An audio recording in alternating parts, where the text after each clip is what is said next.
नमस्कार, स्वागत है आपका रिपब्लिक भारत पर। मैं हूं आपके साथ अनामिका सिंह काली। दोपहर के 1 बज रहे हैं और ये वक्त है दिन की सबसे बड़ी बहस का। और आज बात करेंगे इसी में हरियाणा विधानसभा चुनाव की। ये विधानसभा चुनाव इस लिहाज से भी महत्वपूर्ण है क्योंकि तमाम चुनावी पंडितों की भविष्यवाणी फ्लॉप हो गई और तमाम पॉलिटिकल पार्टीज के दावे हवा हो गए। हरियाणा में बीजेपी की ऐसी आंधी बही कि कांग्रेस की जीत का सपना क्षण से टूट गया। बीजेपी ने न सिर्फ हरियाणा में हैट्रिक मारी बल्कि कांग्रेस को सत्ता की उस अंधेरी गली में धकेल दिया जहां से वापसी करना आसान नहीं है। हालांकि बीजेपी की जीत और कांग्रेस की हार के कई बड़े फैक्टर रहे, लेकिन सबसे अहम फैक्टर साबित हुआ बीजेपी का हिंदू एकता का मंत्र। जी हां, उत्तर प्रदेश के मुख्यमंत्री योगी आदित्यनाथ ने जिस हिंदू एकता मंत्र से अपने कोर वोटरों को जागरूक किया, उसे पीएम मोदी, एसएस प्रमुख मोहन भागवत का भी समर्थन मिल गया। नतीजा यह हुआ कि हरियाणा में कांग्रेस की तुष्टीकरण और जाति वाली राजनीति धरी की धरी रह गई और हिंदू समाज ने बिना बटे कमल पर मुहर लगा दी। ऐसे में सवाल ये कि क्या बीजेपी के हिंदू एकता मंत्र का कांग्रेस आगामी विधानसभा चुनाव में सामना कर पाएगी? करेगी तो आखिर कैसे? इसी पे करेंगे बड़ी बहस। पहले ये रिपोर्ट। हरियाणा की जीत हमारी है।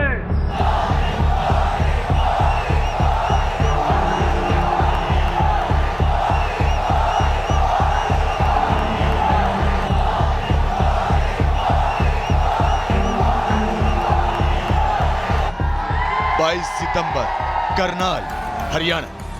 कि बटोगे तो कटोगे, एक रहोगे तो नेक रहोगे।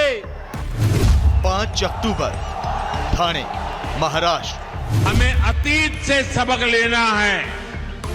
हमें हमारी एकता को ही देश की ढाल बनाना है। हमें याद रखना है, अगर हम बटेंगे तो बांटने वाले महफिल सजाएंगे। 6 अक्टूबर, 12, राजस्थान। भारत के लिए जिम्मेवार समाज कौन सा है? वो हिंदू समाज है, क्योंकि भारत हिंदू देश है, हिंदू राष्ट्र है। पहले योगी, फिर मोदी और उसके बाद आरएसएस प्रमुख मोहन भागवत का हिंदू एकता मंत्र कांग्रेस के लिए काल बन गया। भले ही पीएम मोदी और मोहन भागवत के बयान हरियाणा विधानसभा चुनाव में वोटिंग के बाद आए हों, लेकिन करनाल की असंध में खुले मंच से उत्तर प्रदेश के मुख्यमंत्री योगी आदित्यनाथ ने हिंदू एकता की जो थ्योरी गढ़ी, उसने कांग्रेस के किसान, पहलवान और जवान वाले फेक नैरेटिव की हवा निकाल दी। कि बटोगे तो कटोगे, एक रहोगे तो नेक रहोगे। कोई माई का लाल आपका बाल बांका नहीं कर पाएगा। बहन और भाइयों, कोई ऐसी गलती मत कर देना कि जो आपस में बंटे। याद रखना, बटे तो कटे, ये कभी नहीं होने देना है। सीएम योगी के हिंदू एकता मंत्र को हरियाणा के बहुसंख्यक हिंदुओं ने जैसे आत्मसात कर लिया। हरियाणा के 88% हिंदुओं ने बिना बटे बैलेट को बुलेट की तरह इस्तेमाल किया और कांग्रेस की कथित बांटो और राज करो वाली नीति को नाकाम कर दिया। हरियाणा के वोटर जाट, गुर्जर, ओबीसी और दलित में बटे बिना एक साथ आए और तीसरी बार कमल पर भरोसे का बटन दबा दिया। जनता का बहुत बहुत आभार, कार्यकर्ताओं की मेहनत रंग लाई, मोदी जी का नेतृत्व। और मैं तो यही कहूँगा, न बटे न कटे, एकजुट होकर पड़े। जवान हो, किसान हो, पहलवान हो, महिला हो, मजदूर हो, मतदान के दिन सब भारतीय जनता पार्टी के साथ खड़े।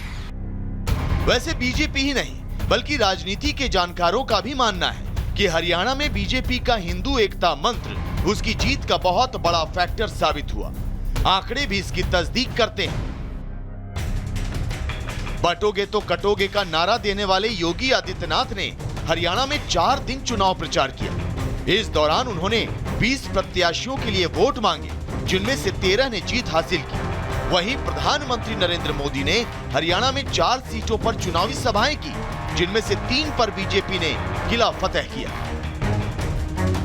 कुल मिलाकर ये कहना गलत नहीं होगा कि हरियाणा विधानसभा चुनाव को लेकर किए गए सभी एग्जिट पोल और सभी दावों को बीजेपी के हिंदू एकता मंत्र ने पलट दिया।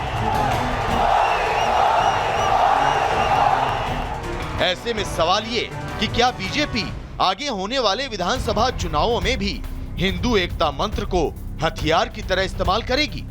क्या बीजेपी यूपी में होने वाले उपचुनावों के साथ महाराष्ट्र, झारखंड और दिल्ली में भी हिंदू एकता मंत्र से विरोधियों पर वार करेगी?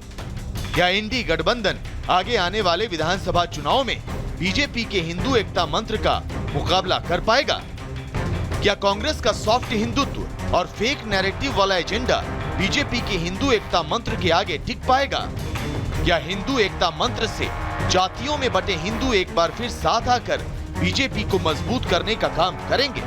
और क्या बीजेपी के हिंदू एकता मंत्र से विपक्षी दलों की तुष्टीकरण वाली राजनीति का हमेशा हमेशा के लिए अंत हो जाएगा? वैसे पहले 10 सालों की एंटी इनकम्बेंसी के बावजूद केंद्र में बीजेपी की वापसी और ठीक उसी तरह हरियाणा में जीत का नगाड़ा इस बात की तस्दीक करता है कि पहले दबी जुबान में हिंदू एकता मंत्र की पैरवी करने वाली बीजेपी को अब इसे हथियार के तौर पर खुलकर इस्तेमाल करना बहुत सूट कर रहा है।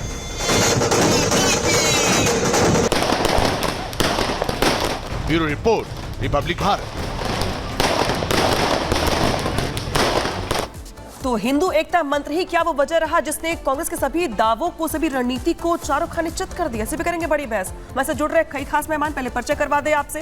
हमारे साथ जुड़ रहे एसएन सिंह, प्रवक्ता बीजेपी, संगीत रागे जी जुड़ रहे हैं हमारे साथ, राजनीतिक विश्लेषक। साथ ही जुड़ रहे हमारे साथ आचार्य राज मिश्रा जी, हिंदू धर्म गुरु।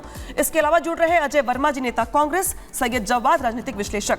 संगीत राजे की जिम मैं पहले आपके पास आ रही हूँ, विश्लेषण पहले आप ही कर लीजिएगा। हमने रिपोर्ट में 2 बयान सुनवाए आपको, पीएम मोदी के भी, मुख्यमंत्री योगी आदित्यनाथ के भी। दोनों ने ही एक बयान दिया था, कटेंगे तो बटेंगे, अगर हम बटेंगे तो वो महफिल सजाएंगे। तो क्या ये मान लिया जाए कि हरियाणा के चुनाव में जो हिंदू एकता मंत्र वाला जो दाव था बीजेपी की ओर से वो चल दिया आगे, इसकी काट कांग्रेस पास फिलहाल तो नहीं है?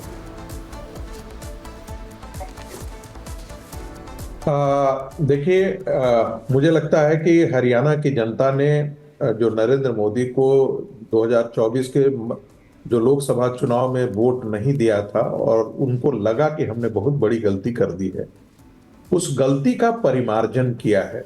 दूसरी बात जो मैं बहुत महत्वपूर्ण बात कहने जा रहा हूं, उसको गौर से सुनिएगा और देखिएगा, आकलन कीजिएगा। 2024 से पहले प्रधानमंत्री नरेंद्र मोदी ने भारतीय जनता पार्टी की एक अलग छवि प्रस्तुत की। वो चाहते थे कि पसमंदा मुसलमान और साथ आएं, महिलाएं मुसलमानों की साथ आएं, क्योंकि उनको एक अस्मिता दिया था। जो ट्रिपल तलाक से पीड़ित थे महिलाएं, उनको एक अस्मिता देने की कोशिश की थी। जो दबे कुचले मुस्लिम थे उनको बेनिफिशियरी जो प्रोग्राम भारतीय